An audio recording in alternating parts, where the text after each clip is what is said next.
Budget first ఫిబ్రవరికి రాబోతున్నది. వచ్చేటువంటి బడ్జెట్‌లో ఇక్కడ ఫీచర్స్ ఏముంటాయి గనుక చూసినట్లయితే రఫ్‌గా డీటెయిల్‌గా అవసరం లేకుండానే ఇప్పుడు చెప్పడం ఉంటుంది. ఎందుకంటే బడ్జెట్ 53,50,00,00,000 సుమారు అంచనా ఉంటుంది. ఇందులోపట అప్పు అప్పులు ఎక్స్‌పెక్ట్ చేస్తున్నారు. అనగా ఇది పరిపాలకులు ఇప్పటిదాకా చేస్తున్నటువంటి ఎక్సర్‌సైజ్ ఏమిటి అంటే అప్పులను కూడా తీసుకురావడానికి టార్గెట్ పెట్టుకుంటారు.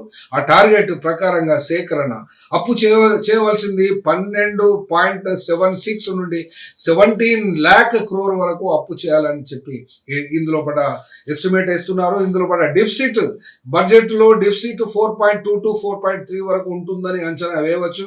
పాత అప్పులు చెల్లింపులు కలుపుకుంటే ఇవన్నీ కూడా 17,00,000 16,50,000 కోట్ల నుండి 16,90,000 కోట్ల వరకు ఈ యొక్క చెల్లింపులలో అయిపోతుంది. జీడిపి గ్రోత్ అయితే మహా గొప్పగా చెప్తున్నారు. 10.1% నుండి 10.5 అంటున్నారు. కానీ ఇది అస్సలే సంభవం కాదు. ఇది మోడీ మార్క్ బడ్జెట్ కాబట్టి నిర్మలా సీతారామన్ ప్రవేశపెడుతున్నారు కాబట్టి ఈ యొక్క బడ్జెట్ అంకెలు గారడి మాయా అంకెలు ఉంటాయి తప్ప వేరేదేం లేదు. ఇక్కడ ప్రజారోగ్యము యొక్క కేటాయింపు 1.9% ఉంటుంది. అట్లాగే డిఫెన్స్ యొక్క బడ్జెట్ కేటాయింపు 13.45 ఉంటుంది. ఇక్కడ తేలిపోతుంది బడ్జెట్ ఆయుధాలు ఎంత ముఖ్యమో ప్రజల ప్రాణాలు అంత ముఖ్యం కాదు అని చెప్పగలిగినటువంటిదే. అట్లాగే విద్య కూడా 4.1 నుండి 4.6 వరకు మాత్రమే ఇది చేస్తుంది. గృహ నిర్మాణం అయితే 1.9% లోపే ఉండే అవకాశమే ఉంటుంది. కానీ ఇక్కడ రైల్వే కేటాయింపులలో 5.1% ఉంటుంది.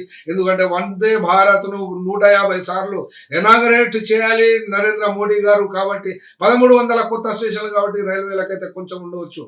అలాగే ఇక్కడ కార్పొరేట్ ట్యాక్స్ ఎంత ఎంత ఎక్స్పెక్ట్ చేస్తున్నారు రెవెన్యూలో అంటే 10 లక్షలు 11 లక్షల కోట్ల రూపాయలకు దీంట్లో చేస్తున్నారు. ఇక్కడ ఇంకొకటి కూడా ఏదో వస్తువు అమ్ముతున్నారు. 50,000 కోట్లకు భారతదేశం నెహ్రూ పెట్టినటువంటి ఆ యొక్క ఏ సంస్థకు ఇప్పుడు మూడిందో తెలియదు కానీ 50,000 కోట్ల రూపాయలు అయితే డిస్ఇన్వెస్ట్మెంట్ ఎక్స్పెక్ట్ చేస్తున్నది గవర్నమెంట్. ఇంకొక మాట ఇక్కడ ఇన్కమ్ ట్యాక్స్ పోయిన సంవత్సరం విధించినట్లుగానే ఫ్రీ ట్యాక్స్ ఉంటుంది 12 లక్షల ఇన్కమ్ కలిగినటువంటి వాళ్ళకు.